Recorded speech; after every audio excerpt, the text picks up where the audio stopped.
Bonjour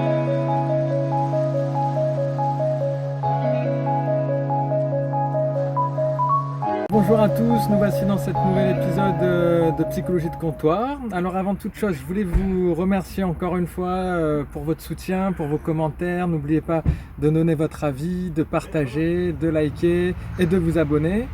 Et surtout de continuer à soutenir la chaîne parce que ça fait plaisir à tout le monde et bien sûr on participe ensemble à cette magnifique aventure. Alors voilà, aujourd'hui dans ce nouvel épisode qui clôt de notre raisonnement, je voulais surtout parler avec vous de ce que l'on pouvait définir à partir de l'expression « penser à soi ». Qu'est-ce que ça veut dire de penser à soi? Parce qu'on nous dit toujours « il faut que tu penses à toi ».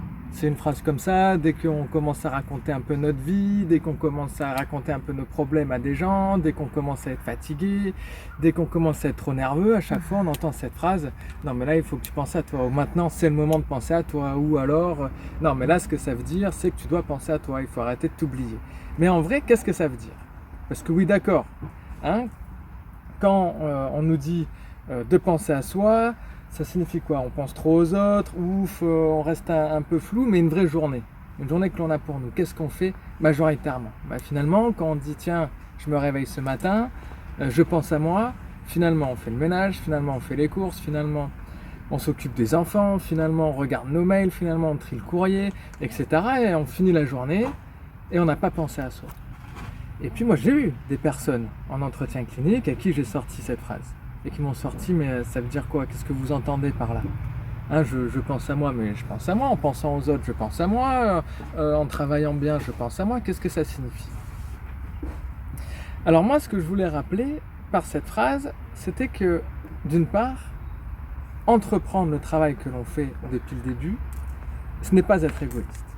Se recentrer sur soi-même, vouloir utiliser son énergie pour soi, ça ne signifie pas devenir égoïste, ça ne signifie pas moins penser aux autres, ça ne signifie pas être moins généreux ou généreuse, non. En fait, se recentrer sur soi, ça signifie en fait attirer son attention sur son bien-être. Et en fait, commencer à penser à soi, c'est commencer à s'écouter. Par exemple, commencer à écouter les signaux d'alarme de notre corps.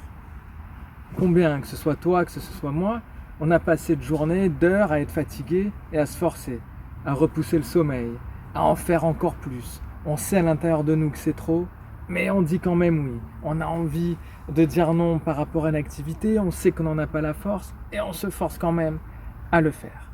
Déjà ça, faut arrêter. Pourquoi? Parce que quand on tire sur la corde, quand on va trop loin dans un seuil de fatigue, après on arrive à un niveau de fatigue tel que même le sommeil n'est plus réparateur, et ça t'est déjà arrivé comme ça m'est déjà arrivé, où en fait on se couche fatigué, et on a un sommeil agité, on se réveille le matin, et on est toujours autant fatigué.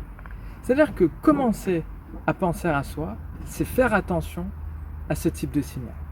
C'est faire attention à son corps, à son esprit, à son alimentation, à son bien-être mental et physique. Pourquoi? Parce que du coup on va éviter le sentiment d'irritabilité, on va éviter le sentiment de fragilité ou de fébrilité nerveuse, et on va arrêter d'avoir envie de tout casser. Donc les petites préconisations que je peux vous fournir, qui sont pour beaucoup des évidences, mais que ça fait du bien de réentendre de temps en temps, c'est que penser à soi, c'est savoir s'arrêter quand on est fatigué. C'est savoir dire non quand on a envie de dire non, et qu'on a envie d'utiliser du temps pour soi et se ressourcer. C'est savoir reporter certaines tâches que l'on pense obligatoires et qui ne le sont pas du tout. Comme certaines fois où on s'oblige à faire le ménage, où on s'oblige à, par exemple, on a les enfants et leur faire une activité en plus le soir alors qu'on n'en peut plus et qu'on n'a qu'une envie, c'est de rentrer chez soi et qu'on fait un détour par le parc. C'est savoir distinguer certaines priorités et parfois devenir sa propre priorité. Savoir se rassurer aussi quand on stresse trop et se dire ouf là calme-toi, tu montes un peu trop en pression, tu te fais de la bile pour rien, c'est peut-être pas si grave que ça, c'est peut-être pas si important que ça. Arrêtez de toujours vouloir être à 100% à chaque fois que l'on fait une tâche. Et aussi, bien sûr, s'offrir des plaisirs. Ce que j'ai souvent l'envie de dire en entretien et que parfois je me permets quand c'est possible, c'est de dire mais peut-être que dans son emploi du temps, il faut aussi se placer 1 heure ou 2 pour nous. On a le travail, on a les enfants, on a le mari, on a la femme, on a le sport, on a les obligations familiales et parentales, et dans un coin, on a quelque chose pour nous.